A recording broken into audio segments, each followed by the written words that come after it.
안녕하세요. 김원준입니다. 박근혜 정부 시절 결정된 한일 위안부 합의는 이병기 전 대통령 비서실장이 국정원장으로 재직하던 시절 주도에 시작됐다는 의혹이 제기됐습니다.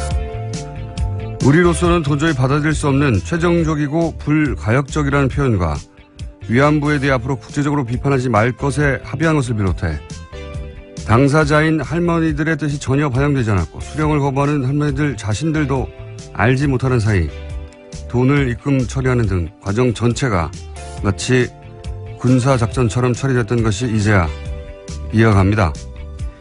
이 합의는 단순히 그 내용을 국민 정서상 받아들일 수 없다는 차원을 넘어서 그 이전까지 전쟁 범죄와 보편적 인권 차원에서 국제적으로 인식되던 위안부 사안을 제3자가 개입할 수 없는 외교적 갈등, 국가 간 이견의 문제로 전환시켰습니다.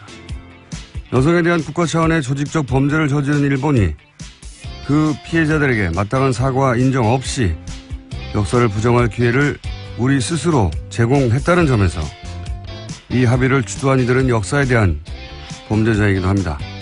반드시 그 과정을 밝혀내고 그 책임자를 엄벌에 처해야 한다.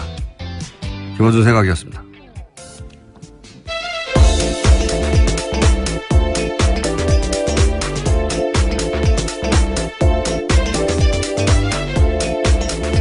시사인의 김은지입니다. 다스는 누구 겁니까? 노래는 안 듣나요? 중간 어딘가 나오겠죠. 예. 네. 몸이 찌뿌둥할 때 들으면 좋을 것 같습니다. 어깨가 쫙 펴지고요. 갑자기.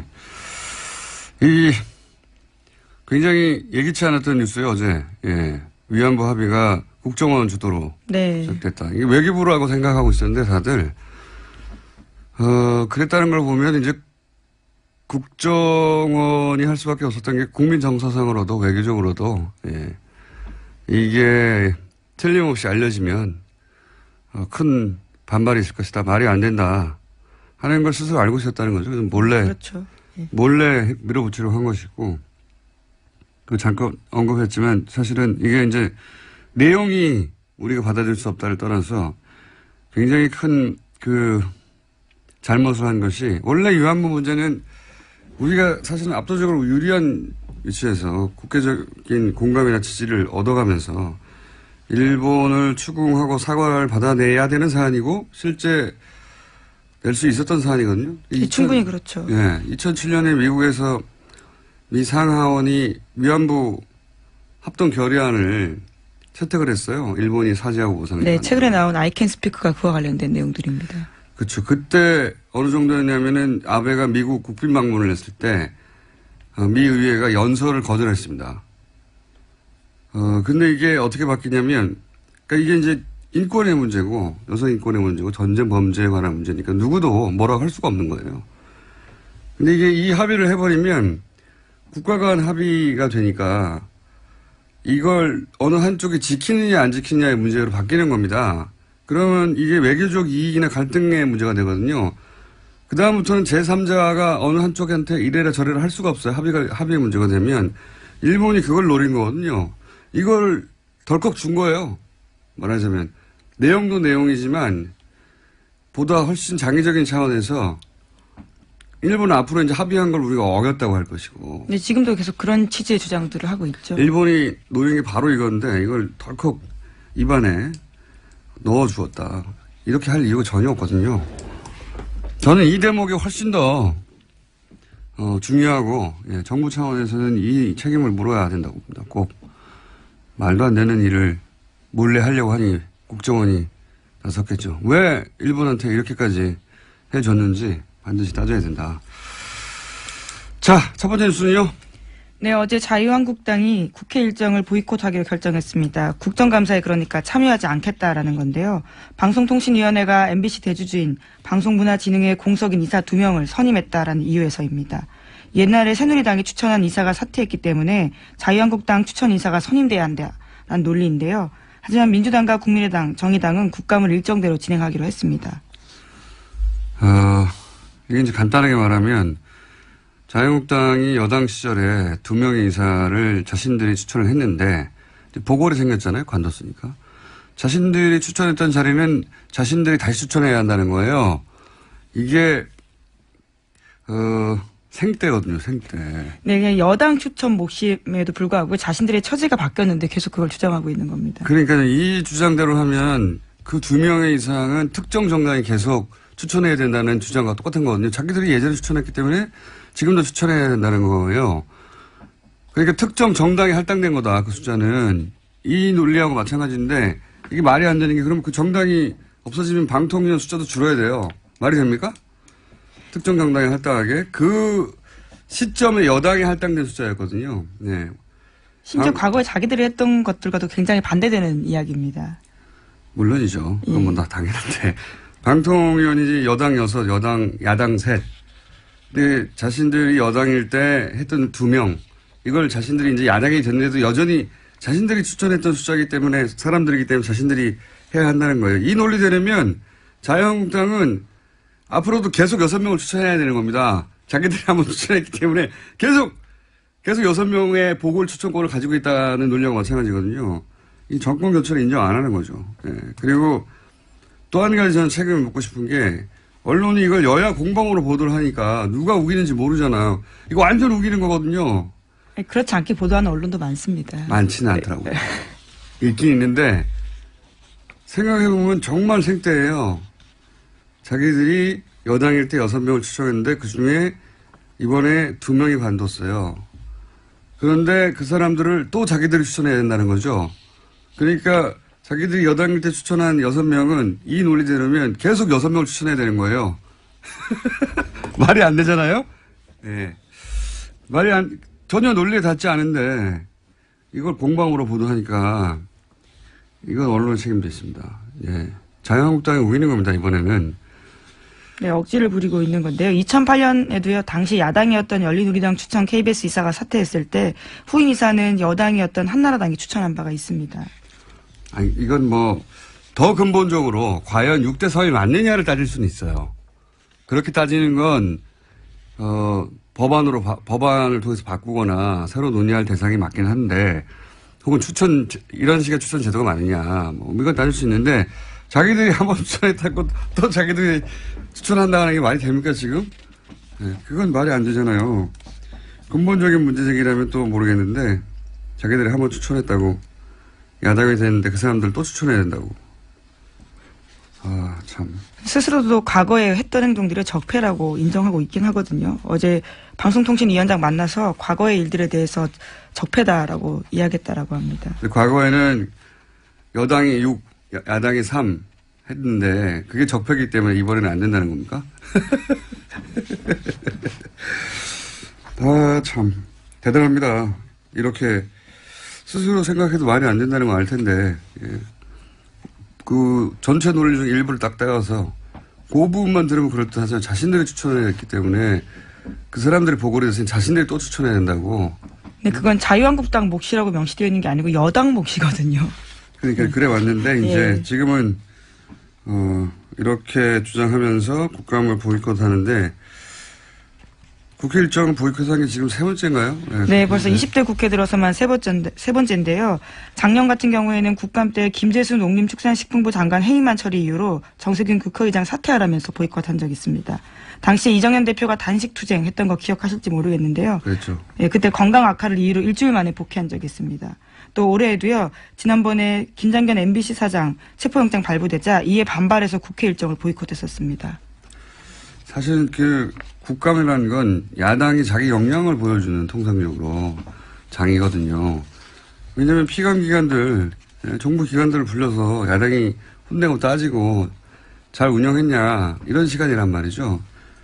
야당이 이걸 전체적으로 그것도 지금 며칠 안 남았어요. 네, 그러한 지적들이 자유한국당 내에서도 나왔다라고 합니다. 한국일보가 관련된 내용을 보도하고 있는데 어제 의총장에서 국감은 야당의 장인데 포기하는 건 명분이 없다. 사실상 사흘밖에 안 남았는데 이제 와서 보이콧하는 건 실효가 떨어진다라는 반론이 제기됐다라고 합니다. 네, 본인들도 아는 거죠. 이 상황에 대해서. 정우택 원내대표의 콜이죠. 제가 보기에 이건. 예.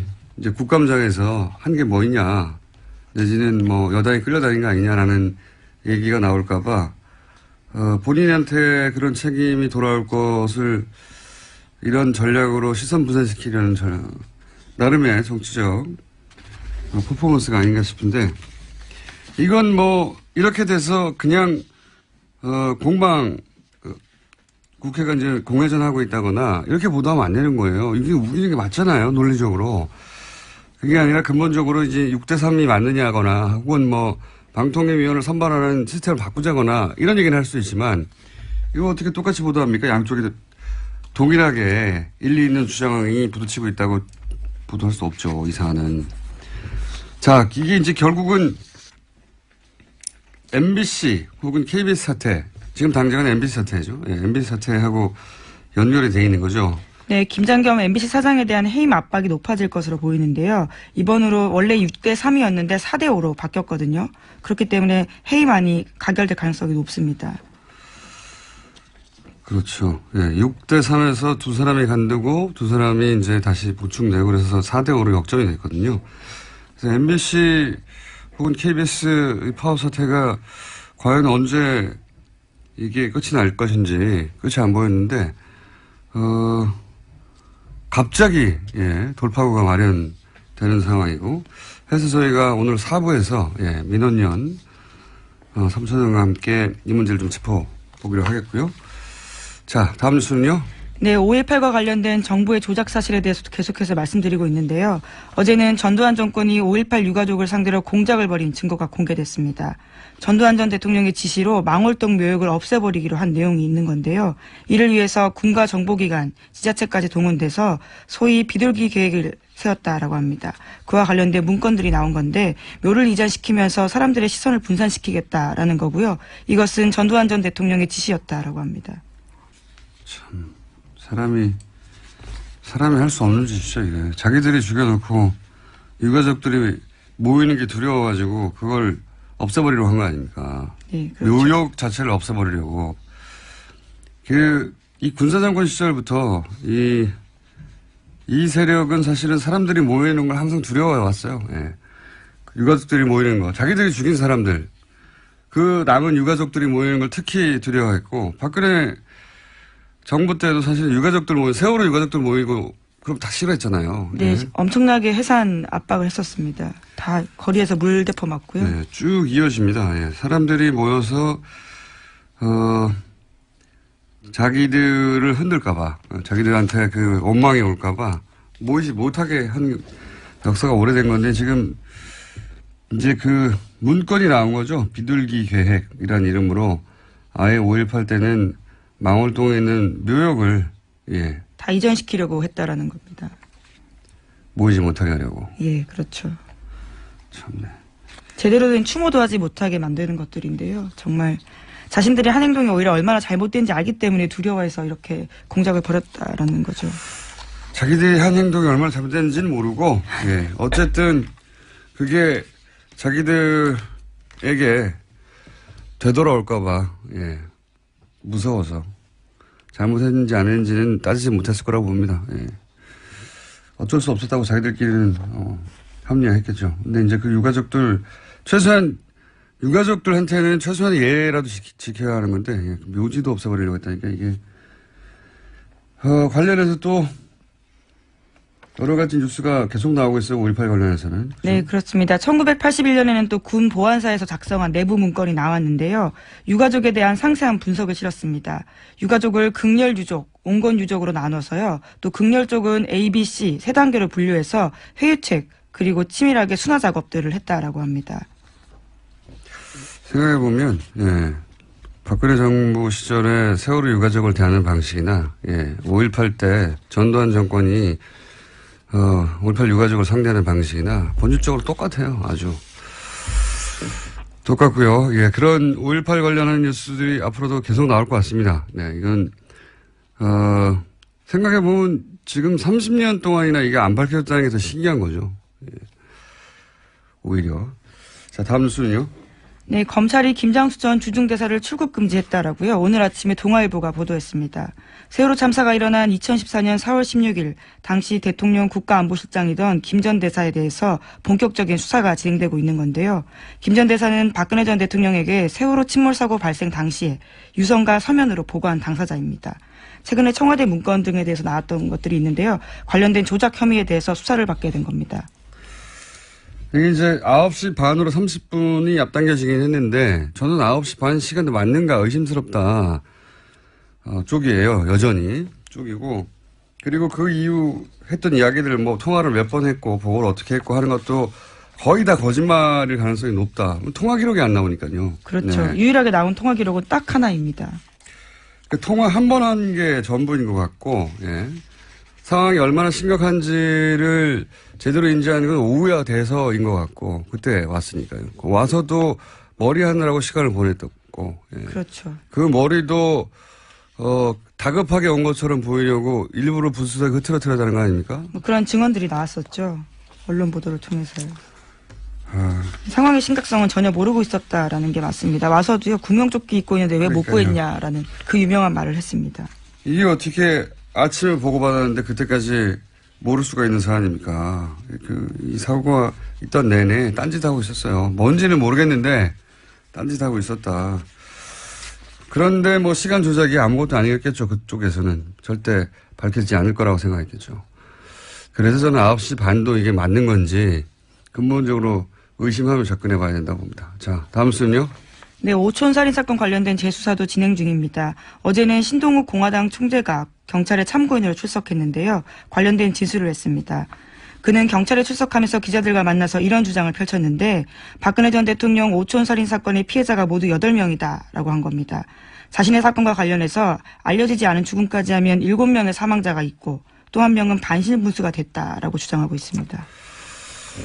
이 숫자는 저도 처음 들어보는 숫자네요. 예, 저도 웬만큼 아는데 반신불수가 됐다고 주장하는 분은 누군지 제가 알고 있고 7명까지는 잘 모르는데 예, 모르겠습니다. 신동욱 씨 친인척 중에 누군가가 이 오촌살인 사건 관련하여 사망했다고 신동욱 씨 본인이 생각해서 이렇게 생각하는 숫자를 말한 건지는 잘 모르겠는데 여하간 의문의 죽음이 많은 건 명백합니다. 사실은 아주 명백하고 그리고 이제 또 하나 신동욱 씨가 주장한 것은 원래는 이 사건은 박지만 씨가 자신을 중국 청도로 사망한 박용철 씨를 사주에 납치해서 살해하려고 하였다. 이렇게 주장하면서 사건이 불거지기 시작한 거거든요. 예, 그렇죠. 근데 지금은 좀 입장을 바꿨습니다. 박지만 씨가 아니라 사주한 주체는 신동욱 씨의 주장으로는 이름을 특정하진 않았지만 다른 사람이다라고 저도 그렇게 알고 있습니다. 예, 그러면서 어제 밤 늦게 경찰청을 나왔었는데요.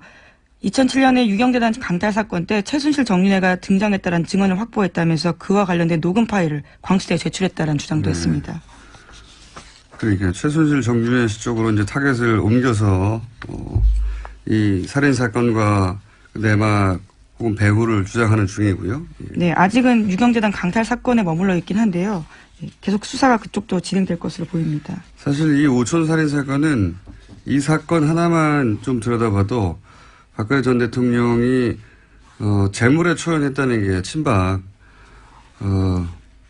친박을 하시는 분들의 주장이고 인식이고 느낌일 텐데 이 사건 하나만 봐도 재물에 초연했다는 건 말이 안 됩니다. 사실은 유경재단 분쟁 자체가 20년 이상 가족끼리 이렇게까지 할 수 있을까 싶을 정도의 싸움을 한 거거든요. 예. 네, 진짜 깡패가 등장하고요. 다양한 사람들이 등장하는 사건이었습니다. 깡패가 등장한 정도가 아니죠. 예.